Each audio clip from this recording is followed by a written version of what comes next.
Countries repatriating gold in wake of sanctions against Russia, study finds. Ingots of 99.99% pure gold are placed in a workroom at Krastsvetmet precious metals plant in the Siberian city of Krasnoyarsk, Russia, January 31, 2023.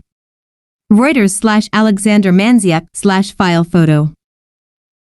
London, July 10, Reuters. An increasing number of countries are repatriating gold reserves as protection against the sort of sanctions imposed by the West on Russia, according to an Invesco survey of central bank and sovereign wealth funds published on Monday. The financial market rout last year caused widespread losses for sovereign money managers who are fundamentally rethinking their strategies on the belief that higher inflation and geopolitical tensions are here to stay. Over 85% of the 85 sovereign wealth funds and 57 central banks that took part in the annual Invesco Global Sovereign Asset Management Study believe that inflation will now be higher in the coming decade than in the last.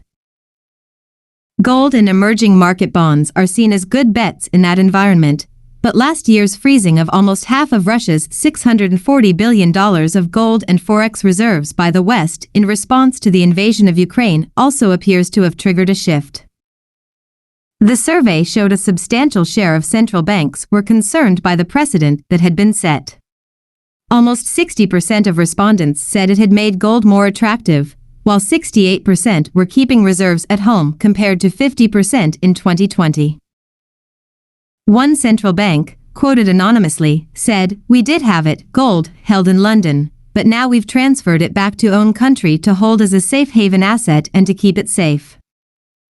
Rod Ringrow, Invesco's head of official institutions, who oversaw the report, said that is a broadly held view. "If it's my gold, then I want it in my country," has been the mantra we have seen in the last year or so, he said.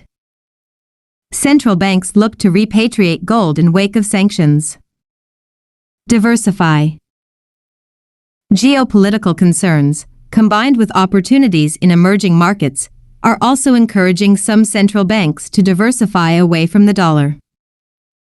A growing 7% believe rising U.S. debt is also a negative for the greenback, although most still see no alternative to it as the world's reserve currency. Those that see China's yuan as a potential contender fell to 18%, from 29% last year.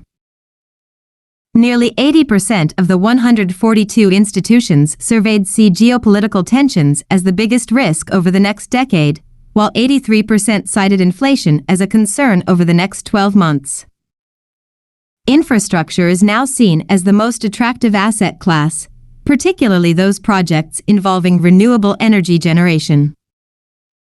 Concerns over China mean India remains one of the most attractive countries for investment for a second year running, while the nearshoring trend, where companies build factories closer to where they sell their products, is boosting the likes of Mexico, Indonesia, and Brazil.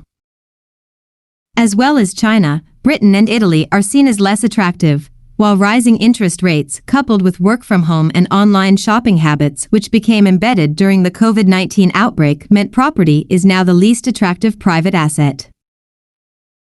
Ringrow said the wealth funds that performed better last year were those that recognized the risks posed by inflated asset prices and were willing to make substantial portfolio changes.